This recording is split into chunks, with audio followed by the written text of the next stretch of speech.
आदरणीय अध्यक्ष जी, आज का ये दिवस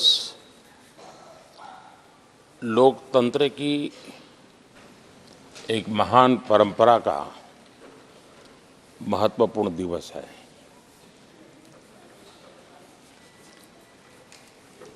सत्रहवीं लोकसभा ने 5 वर्ष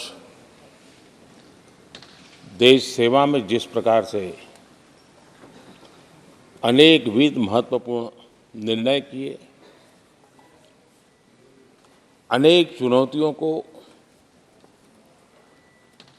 सबने अपने सामर्थ्य से देश को उचित दिशा देने का प्रयास, एक प्रकार से आज का दिवस हम सबकी उन 5 वर्ष की वैचारिक यात्रा का, राष्ट्र को समर्पित उस समय का,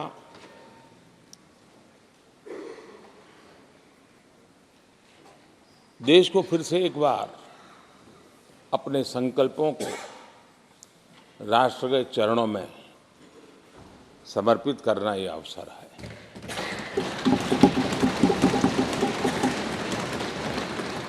ये 5 वर्ष देश में रिफॉर्म, परफॉर्म एंड ट्रांसफॉर्म, ये बहुत रेयर होता है कि रिफॉर्म भी हो, परफॉर्म भी हो और हम ट्रांसफॉर्म होता अपनी आंखों के सामने देख पाते हो, एक नया विश्वास भरता हो। ये अपने आप में 17वीं लोकसभा से आज देश अनुभव कर रहा है और मुझे पक्का विश्वास है कि देश 17वीं लोकसभा को जरूर आशीर्वाद देता रहेगा। इन सारी प्रक्रियाओं में सदन के सभी माननीय सदस्यों का बहुत महत्वपूर्ण रोल रहा है, महत्वपूर्ण भूमिका रही है और ये समय है कि मैं सभी माननीय सांसदों का इस गृह के नेता के नाते भी और आप सबके एक साथी के नाते भी आप सबका अभिनंदन करता हूं।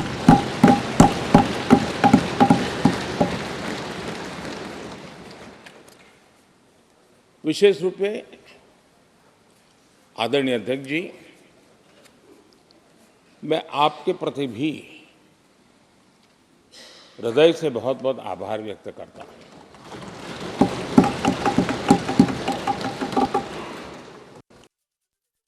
पांचों वर्ष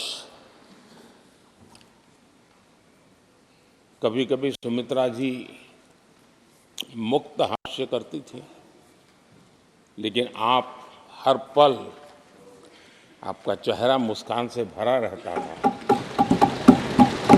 यहाँ कुछ भी हो जाए लेकिन कभी भी उस मुस्कान में कोई कमी नहीं आई।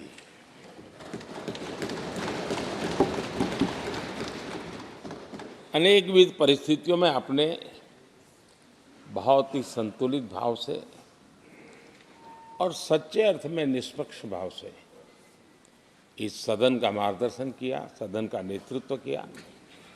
मैं इसके लिए भी आपकी भूरी भूरी प्रशंसा करता हूं।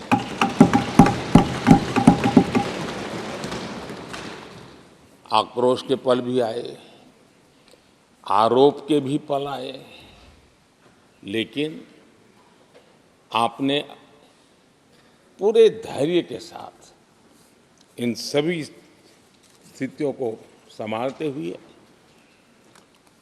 और एक सूझबूझ के साथ आपने सदन को चलाया, हम सबका मार्गदर्शन किया। इसके लिए भी मैं आपका आभारी हूं। आदरणीय सभापति जी, इस 5 वर्ष में इस सदी का सबसे बड़ा संकट पूरी मानव जात ने झेला।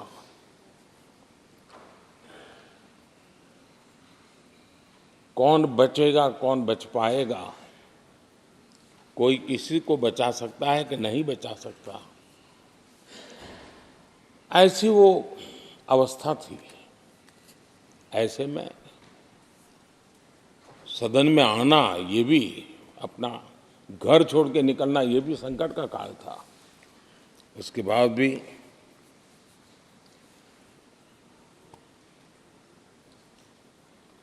जो भी नई व्यवस्थाएं करनी पड़ी, आपने उसको किया। देश के काम को रुकने नहीं दिया। सदन की गरिमा भी बनी रहे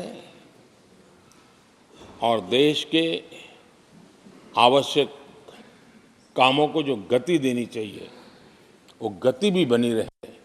और उस काम में सदन की जो भूमिका है, वो रत्ती भर भी पीछे न रहे, इसको आपने बड़ी कुशलता के साथ संभाला और दुनिया के लिए एक उदाहरण के रूप में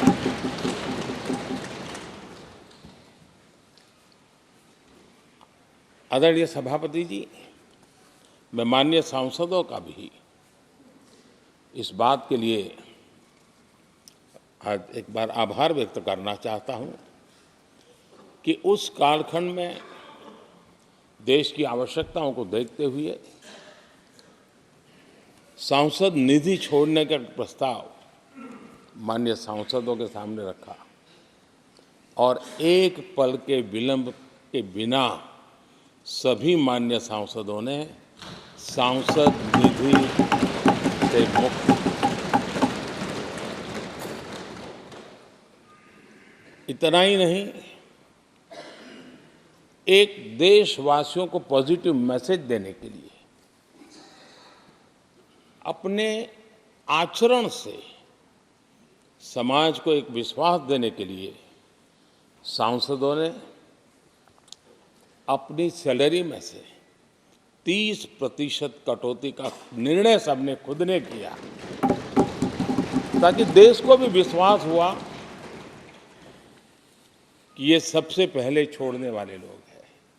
और आदरणीय सभापति जी, हम सभी सांसद बिना कारण साल में 2 बार हिंदुस्तान के मीडिया के किसी न किसी कोने में गाली खाते रहते थे कि ये सांसदों को इतना मिलता है और कैंटीन में इतने में खाते हैं, बाहर इतने में मिलता है, कैंटीन में इतने में मिलता है, बाहर यानी पता नहीं बाहर नोट लिए जाते थे।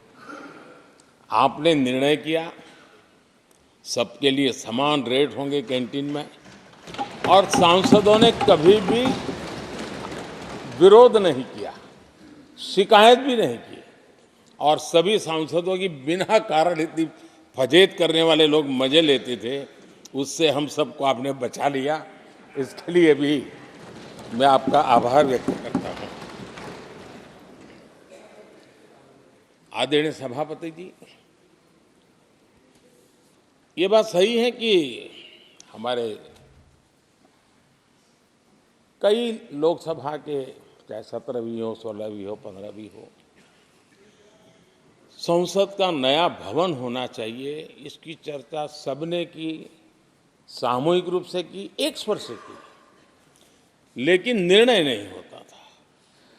ये आपका नेतृत्व है जिसने निर्णय किया, चीज़ों को आगे बढ़ाया, सरकार के साथ अनेक मीटिंगें की, और उसी का परिणाम है कि आज देश को ये नया संसद भवन प्राप्त हुआ है। आदरणीय सभापति जी, एक संसद के नए भवन में एक विरासत का अंश और जो आज़ादी की पहली पल थी, उसको जीवंत रखने का हमेशा हमेशा हमारे मार्गदर्शक रूप में ये सेंगोल को यहाँ स्थापित करने का काम, और अब प्रतिवर्ष उसको सेरेमोनियल इवेंट के रूप में उसको हिस्सा बनाने का एक बहुत बड़ा काम आपके नेतृत्व में हुआ है, जो भारत की आने वाली पीढ़ियों को हमेशा हमेशा हमें आज़ादी के उस प्रथम पल के साथ जोड़ के रखेगा, और आज़ादी की वो पल क्यों थी हमें वो याद रहेगा, तो देश को आगे ले जाने की वो प्रेरणा भी बनी रहेगी। उस पवित्र काम को आपने किया है। आदरणीय सभापति जी, ये भी सही है कि इस कालखंड में G20 की अध्यक्षता का भारत को मिली। भारत को बहुत सम्मान मिला। देश के हर राज्य ने अपने अपने तरीके से विश्व के सामने भारत का सामर्थ्य और अपने राज्य की पहचान बखूबी प्रस्तुत की, जिसका प्रभाव आज भी विश्व के मन पर है। उसके साथ आपके नेतृत्व में G20 की तरह P20 का जो सम्मेलन हुआ और विश्व के अनेक देशों के स्पीकर्स यहाँ आए, और मदर ऑफ डेमोक्रेसी भारत किस महान परंपरा को लेकर के, किस डेमोक्रेटिक वैल्यूज को लेकर के सदियों से हम आगे बढ़े हैं। व्यवस्थाएं बदली होगी, लेकिन डेमोक्रेटिक मन भारत का हमेशा बना रहा है। उस बात को आपने विश्व के स्पीकर्स के सामने बखूबी प्रस्तुत की, और भारत को लोकतांत्रिक व्यवस्थाओं में भी एक प्रतिष्ठा प्राप्त कराने का काम आपके नेतृत्व में हुआ। आदरणीय सभापति जी, मैं एक बात के लिए आपका विशेष अभिनंदन करना चाहता हूं। शायद हमारे सभी माननीय सांसदों का और मीडिया का भी उस तरफ ध्यान नहीं गया है। हम संविधान सदन जिसको कहते हैं, जो पुरानी संसद, जिसमें महापुरुषों के जन्म जयंती निमित्त उनकी प्रतिमा को पुष्प चढ़ाने के लिए हम लोग एकत्र आते हैं, लेकिन वो एक 10 मिनट का इवेंट होता था और चले जाते थे। आपने देश भर में इन महापुरुषों के लिए वक्तृत्व स्पर्धा, निबंध स्पर्धा का एक अभियान चलाया। उसमें से जो बेस्ट ऑरेटर होते थे और बेस्ट एसेज होते थे, हर राज्य से 2-2 बालक उस दिन दिल्ली आते थे, और उस महापुरुष की जन्म जयंती के समय, पुष्प वर्षा के समय वो मौजूद रहते थे, देश के नेताओं को, और बाद में वो पूरा दिन भर रह करके उस पर अपना व्याख्यान देते थे। वे दिल्ली के अन्य स्थान पर जाते थे, वो सांसद की गतिविधियों को समझते थे। यानी अपने ये निरंतर प्रक्रिया चला करके देश के लाखों विद्यार्थियों को भारत की संसदीय परंपरा से जोड़ने का बहुत बड़ा काम किया, और ये परंपरा ये आपके खाते में रहेगी, और आने वाले समय में हर कोई बड़े गौरव के साथ इस परंपरा को आगे बढ़ाएगा। मैं इसके लिए भी आपका अभिनंदन करता हूँ।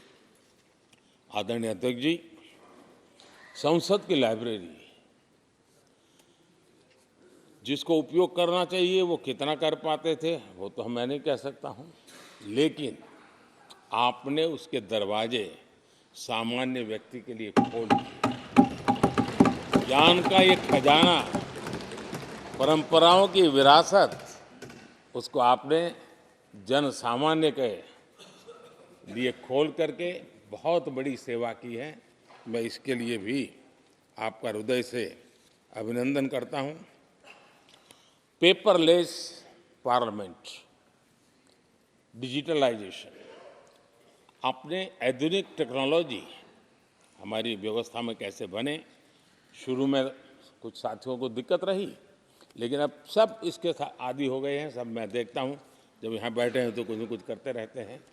तो अपने आप में एक बहुत बड़ा काम आपने किया है। ये एक स्थायी व्यवस्थाएं आपने निर्माण की है। मैं इसके लिए आपका बहुत आभार व्यक्त करता हूँ। आदरणीय अध्यक्ष जी, आपकी कुशलता और माननीय सांसदों की जागरूकता उन सबका संयुक्त प्रयास मैं कह सकता हूं कि जिसके कारण 17वीं लोकसभा की प्रोडक्टिविटी करीब करीब 97% रही है।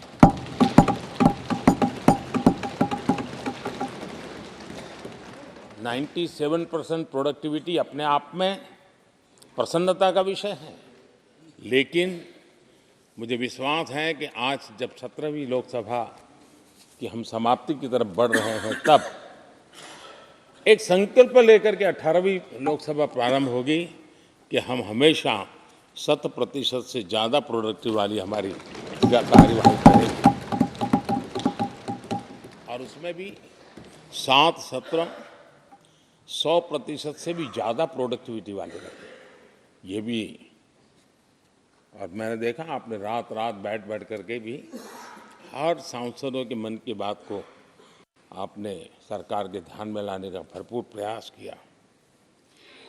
मैं इन सफलता के लिए सभी माननीय सांसदों का और सभी फ्लोर लीडर्स का भी हृदय से आभार और अभिनंदन व्यक्त करता हूं। पहले सत्र में 17वीं लोकसभा के पहले सत्र में दोनों सदन ने 30 विधेयक पारित किए थे। ये अपने आप में रिकॉर्ड है।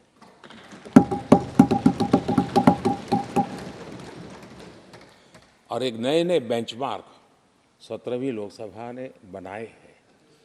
आदरणीय अध्यक्ष जी, आज़ादी के 75 वर्ष पूरा होने का उत्सव हम सबको कितना बड़ा सौभाग्य मिला कि ऐसे अवसर पर हमारे सदन ने अत्यंत महत्वपूर्ण कामों को नेतृत्व किया, हर स्थान पे हुआ। शायद ही कोई सांसद ऐसा होगा कि जिसने आज़ादी के 75 वर्ष को लोकोत्सव बनाने में अपने अपने क्षेत्र में भूमिका अदा न की हो। यानी सचमुच में आज़ादी के 75 वर्ष को देश ने जी भर करके उत्सव से बनाया और उसमें हमारे माननीय सांसदों की और इस सदन की बहुत बड़ी भूमिका रही है। हमारे संविधान लागू होने के 75 वर्ष, ये भी अवसर इसी समय इसी सदन को मिला है, इसी सभी माननीय सांसदों को मिला है। और संविधान की जो भी जिम्मेवारियां उसकी शुरुआत यहाँ से होती है और उनके साथ ये जुड़ना ये अपने आप में बहुत बड़ी प्रेरक है। आदरणीय अध्यक्ष जी, आने वाले 25 वर्ष हमारे देश के लिए बहुत महत्वपूर्ण है। राजनीति की गहमागहमी अपनी जगह पे है, राजनीतिक क्षेत्र के लोगों की अपनी आशा आकांक्षा अपनी जगह पे है, लेकिन देश की अपेक्षा, देश की आकांक्षा, देश का सपना, देश का संकल्प ये बन चुका है। 25 साल वो हैं जो देश इच्छित परिणाम प्राप्त करके रहेगा।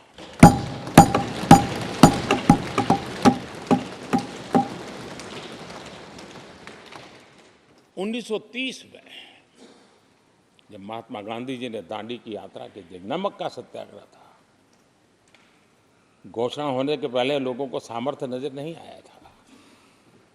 चाहे स्वदेशी आंदोलन हो, चाहे सत्याग्रह की परंपरा हो, चाहे नमक का सत्याग्रह हो, उस समय तो घटनाएं छोटी लगती थी, लेकिन 1947 वो 25 साल का कालखंड, उसने देश के अंदर वो जज्बा पैदा कर दिया था। हर व्यक्ति के दिल में वो जज्बा पैदा कर दिया था कि अब तो आज़ाद होकर रहना है। मैं आज देख रहा हूँ कि देश में वो जज्बा पैदा हुआ है। हर गली मोहल्ले में हर बच्चे के मुंह से निकला है कि 25 साल में हम विकसित भारत बना के, इसलिए ये 25 साल मेरी देश की युवा शक्ति के अत्यंत महत्वपूर्ण कालखंड है। और हम में से कोई ऐसा नहीं होगा जो नहीं चाहता होगा कि 25 साल में देश विकसित भारत न बने। हर किसी का सपना है। कुछ लोगों ने सपने को संकल्प बना लिया है, कुछ लोग शायद संकल्प बनाते देर हो जाएगी, लेकिन जुड़ना हर एक को होगा। और जो जुड़ भी नहीं पाएंगे और जीवित होंगे तो फल तो जरूर खाएंगे। ये मेरा आदरणीय अध्यक्ष जी, ये 5 वर्ष युवाओं के लिए बहुत ही ऐतिहासिक कानून भी बने हैं। व्यवस्था में पारदर्शिता लाकर युवाओं को नए मौके दिए गए हैं। पेपर लीक जैसी समस्या जो हमारे युवाओं को चिंतित करती थी, हमने बहुत ही कठोर कानून बनाया है ताकि उनके मन में जो सवाल या निशान था और उनको व्यवस्था के प्रति उनका गुस्सा था, उसको एड्रेस करने का सभी माननीय सांसदों ने देश के युवाओं के मन के भाव को समझ करके बहुत ही महत्वपूर्ण निर्णय किया है। हमारा मकसद है सामान्य मानवी की जिंदगी से सरकार जितनी हट जाए, कम से कम उसकी जिंदगी में सरकार का नाता रहे, वैसा समृद्ध लोकतंत्र दुनिया के सामने हमने आगे बढ़ाना चाहिए। उस सपने को पूरा करेंगे।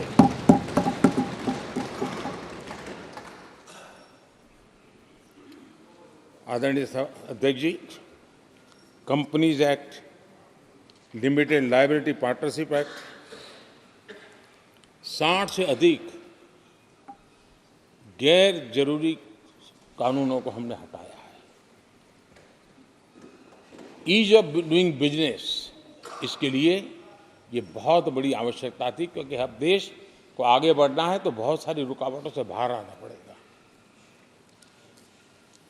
हमारे कई कानून तो ऐसे थे, छोटी छोटे कारणों से जेल में भर दो बस। यहाँ तक कि फैक्ट्री है और उसके शौचालय को 6 महीने में एक बार अगर वाइट वॉश नहीं किया है तो उसके लिए जेल थी, वो कितनी बड़ी कंपनी का मालिक क्यों न हो। अब ये जो एक प्रकार की जो अपने आप को बड़े लेफ्ट लिबरल कहते हैं, उन लोगों की आइडियोलॉजी, और देश में ये कुमारशाही का जमाना, उन सारों से मुक्ति दिलाने का हमें भरोसा होना चाहिए भाई। वो करेगा। आज लोगों के घरों में लिफ्ट होती है, वो सोसाइटी फ्लैट वाले लोग अपनी लिफ्ट रिपेयर करते ही है जी, हर चीज कर लेते हैं। तो ये जो समाज पर, नागरिक पर भरोसा करने का काम, बहुत तेजी से बढ़ाने का काम 17वीं लोकसभा ने किया है। और इसके लिए जन विश्वास एक्ट, मैं समझता हूं 180 से ज्यादा प्रावधान डीक्रिमिनलाइज करने का काम किया है। जो मैं कहा छोटी छोटी बात में जेल में डाल देना, ये डीक्रिमिनलाइज करके हमने नागरिक को ताकत दी है। वो इसी सदन ने किया है, यही माननीय सांसदों ने किया है। कोर्ट की चक्कर से जिंदगी बचाने के लिए बहुत महत्वपूर्ण काम, कोर्ट के बाहर विवादों से मुक्ति, उस दिशा में एक महत्वपूर्ण काम, मध्यस्थता का कानून, उस दिशा में भी इसी माननीय सांसदों ने बहुत बड़ी भूमिका अदा की। जो हमेशा हाशिए पर था, किनारे पर थे, जिनको कोई पूछता नहीं था, सरकार होने का उनको एहसास हुआ है। हाँ, सरकार है, हम है। जब कोविड में मुफ्त इंजेक्शन मिलता था ना, उसको भरोसा होता था, चलिए जान बच गई, सरकार होना का उसको एहसास होता था। और यही तो सामान्य मानवी की जिंदगी में बहुत आवश्यक होता है। वो असहायता न अनुभव, अब क्या होगा, ये स्थिति पैदा नहीं होनी चाहिए। ट्रांसजेंडर समुदाय अपमानित महसूस करता था, और जब बार बार वो अपमानित होता था तो उसके अंदर भी विकृतियों की संभावनाएं बढ़ती रहती थी, और ऐसे विषयों से सब लोग दूर भागते थे। 17वीं लोकसभा के सभी माननीय सांसदों ने ट्रांसजेंडर्स के प्रति भी संवेदना जताई और उनके जीवन में भी बेहतरीन जिंदगी बने। और आज दुनिया के अंदर जब भारत ने ट्रांसजेंडर के लिए निर्णय किए, इसकी चर्चा है दुनिया को बड़ा। जब हम कहते हैं ना, हमारे यहाँ इवन हमारे माता बहनों के लिए प्रेगनेंसी के लिए 26 वीक की डिलीवरी के समय की छुट्टी, दुनिया के समृद्ध देशों को भी आश्चर्य होता है। अच्छा, यानी ये प्रोग्रेसिव निर्णय यहीं पर हुए हैं, इसी 17वीं लोकसभा में हुए हैं। हमने ट्रांसजेंडर को एक पहचान दी है। अब तक करीब 16-17 हज़ार ट्रांसजेंडर को उनका आइडेंटिटी कार्ड दिया गया है, ताकि उनके जीवन को, और मैंने देखा अब तो मुद्रा योजना से पैसे लेकर के छोटा मोटा वो बिजनेस करने लगी है, वो कमाने लगी है। पद्मा अवार्ड हमने ट्रांसजेंडर को दिया है, एक सम्मान की जिंदगी जीने के लिए। सरकार से जुड़ी अनेक योजनाओं का लाभ जो अब तक उनको मिलता नहीं था, मिलना प्रारंभ हुआ है। वो सम्मानीय जिंदगी। आदरणीय अध्यक्ष जी, बहुत विकट काल में हमारा समय गया, क्योंकि 1.5-2 साल कोविड ने हमारे पर बहुत बड़ा दबाव डाला, लेकिन उसके बावजूद भी 17वीं लोकसभा देश के लिए बहुत उपकारक रही है, बहुत अच्छे काम किए हैं। लेकिन इस समय हमने कई साथियों को भी खो दिया है। हो सकता है अगर आज वो हमारे बीच होते तो आज इस विदाई समारोह में मौजूद होते, लेकिन बीच में ही कोविड के कारण हमें अपने बहुत होनहार साथियों को खोना पड़ा। उसका दुख हमेशा हमेशा हमारे रहेंगे। आदरणीय अध्यक्ष जी, 17वीं लोकसभा का अंतिम सत्र और अंतिम आवर ही समझ लीजिए है। लोकतंत्र और भारत की यात्रा अनंत है, अनेक, और ये देश किसी पर्पज के लिए है, उसका कोई लक्ष्य है, वो पूरी मानव जात के लिए। चाहे श्री अरविंदो ने देखा हो, चाहे स्वामी विवेकानंद जी ने देखा हो, लेकिन आज उन शब्दों में, उस विजन में सामर्थ्य था, वो हम आंखों के सामने देख पा रहे हैं। दुनिया जिस प्रकार से भारत के महात्म्य को स्वीकार कर रही है, भारत के सामर्थ्य को स्वीकारने लगी है, और उसको, उस यात्रा को हमें और शक्ति के साथ आगे बढ़ाना है। आदरणीय अध्यक्ष जी, चुनाव बहुत दूर नहीं है। कुछ लोगों को थोड़ी घबराहट रहती होगी, लेकिन ये लोकतंत्र का सहज आवश्यक पहलू है। हम सब उसको गर्व से स्वीकार करते हैं, और मुझे विश्वास है कि हमारे चुनाव भी देश की शान बढ़ाने वाले, लोकतंत्र की हमारी जो परंपरा है, पूरे विश्व को अचंभित करने वाले अवश्य रहेंगे, ये मेरा पक्का विश्वास है।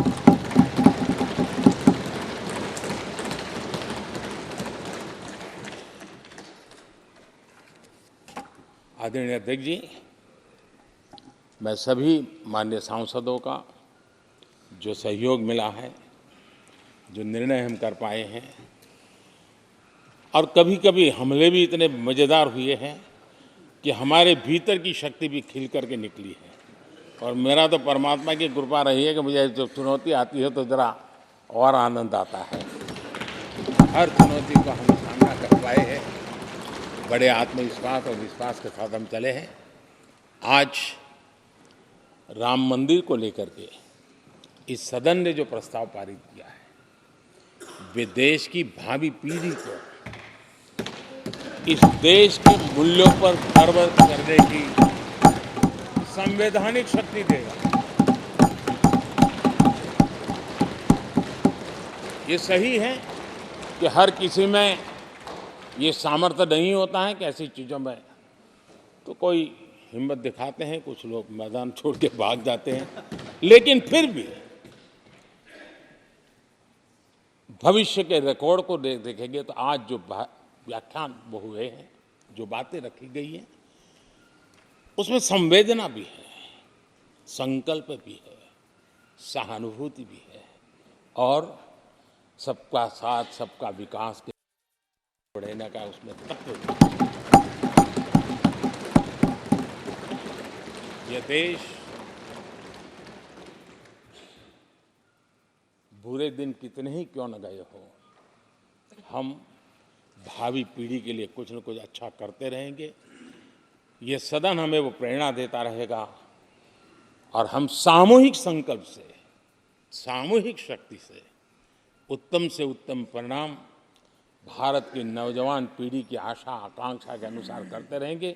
इसी विश्वास के साथ फिर एक बार आपका आभार प्रकट करता हूँ, सभी माननीय सांसदों का आभार प्रकट करता हूँ। बहुत बहुत धन्यवाद।